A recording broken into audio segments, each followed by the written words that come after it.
Assalamualaikum rakan-rakan pemancing semua. Selamat datang kembali ke saluran saya. Saya harap semuanya sihat dan bersemangat untuk memulakan pengembaraan memancing kita.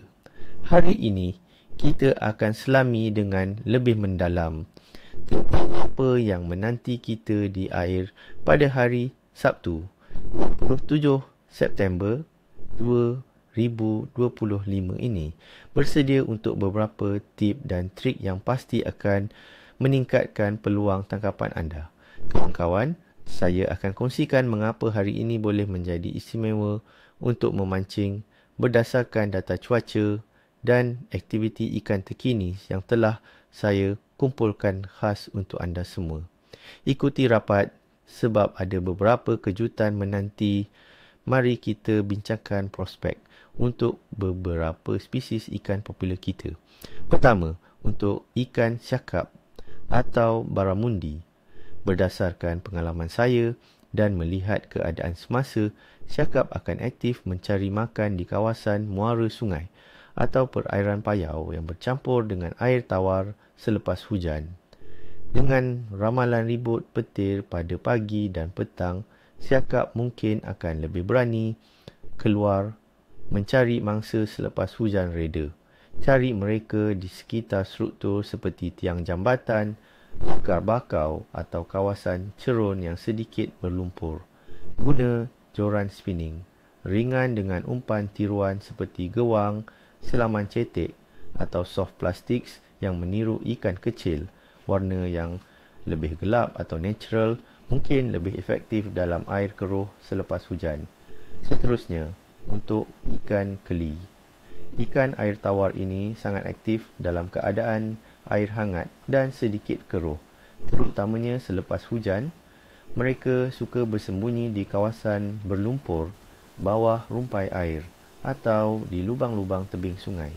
Gunakan pancing dasar, bottom fishing, atau pancing apung, float fishing, dengan umpan semula. Jadi seperti cacing tanah, isi ayam atau pelet ikan. Kedalaman 1 hingga 2 meter biasanya tempat yang baik untuk mencari mereka. Waktu selepas ribut petir reda adalah masa terbaik kerana bau umpan akan lebih mudah merabak dalam air yang bercampur. Kemudian, ikan tilapia. Ikan ini memang sentiasa ada dan aktif dalam air hangat. Dengan suhu air sekitar 30 darjah Celsius, tilapia akan berlega di kawasan perairan yang tenang dan cetek, terutamanya di sekitar struktur seperti pokok tumbang atau kawasan rumpai. Pancing apung adalah pilihan terbaik dengan umpan roti, cacing atau jagung. Jangan malu untuk mencuba umpan lumut hijau juga. Ia memang kegemaran tilapia. Akhir sekali, untuk pemancing laut, ikan kerapu. Kerapu biasanya berada di dasar laut, berhampiran struktur berbatu, tukun atau bangkai kapal. Walaupun hujan mungkin mengganggu sedikit, mereka masih akan aktif. Gunakan pancing, jigging atau bottom fishing dengan umpan ikan hidup kecil atau hirisan sotong. Mereka adalah pemburu oportunis. Jadi dengan sedikit sentuhan pada umpan, anda mungkin akan dapat kejutan besar. Mari kita analisis kondisi cuaca yang kita jangkakan pada hari Sabtu 27 September 2025 ini. Kita akan menghadapi hari yang agak lembap dan panas. Suhu udara dijangka berada dalam julat minimum 24 darjah Celsius dan maksimum 31 darjah Celsius. Tekanan atmosfera mungkin sedikit berubah-ubah disebabkan oleh kehadiran ribut petir yang sering kali membuat ikan menjadi sedikit manjak. Angin di Malaysia secara amnya adalah lemah dan berubah-ubah, dan kita masih dalam penghujung monsun barat daya, di mana angin biasanya bertiup dari arah barat daya dengan kelajuan di bawah 15 knot. Hujan ribut petir dijangka berlaku di beberapa tempat pada pagi dan petang dengan malam yang cerah. Jadi, rancang aktiviti memancing anda pada waktu pagi atau petang lewat selepas hujan reda. Beralih kepada suhu air. Secara purata, suhu permukaan air di Malaysia kekal sekitar 30 darjah Celsius pada bulan September. Suhu air yang hangat ini secara umumnya adalah baik untuk kebanyakan spesies ikan tropikal kita, mendorong metabolisme dan aktiviti mencari makan mereka.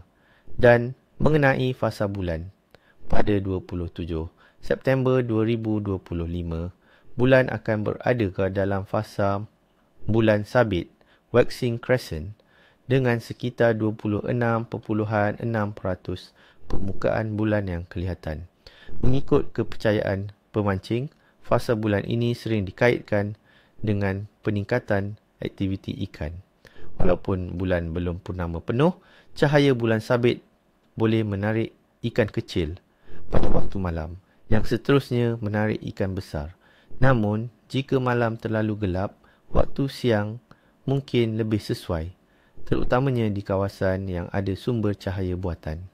Secara keseluruhan, saya berikan penilaian kadar Kail adalah sederhana hingga baik.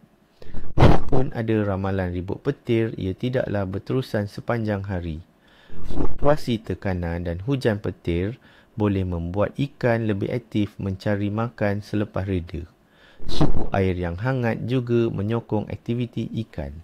Dengan strategi yang betul, anda pasti akan pulang dengan hasil yang membanggakan. Jadi, kawan-kawan, saya harap tips dan ramalan ini dapat membantu anda merancang sesi memancing yang produktif. Ingat, niat yang baik, teknik yang betul dan sedikit kesabaran adalah kunci utama.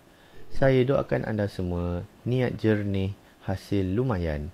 Jangan lupa untuk menekan butang like jika anda rasa video ini bermanfaat. Subscribe ke saluran saya untuk lebih banyak tips memancing dan tinggalkan komen di bawah. Saya suka dengar cerita anda. Apa jenis ikan yang paling anda suka pancing di Malaysia dan apa umpan kegemaran anda? Kongsikan pengalaman anda dan mungkin kita boleh belajar sesuatu yang baru daripada satu sama lain. Sampai jumpa lagi di video seterusnya. Selamat memancing.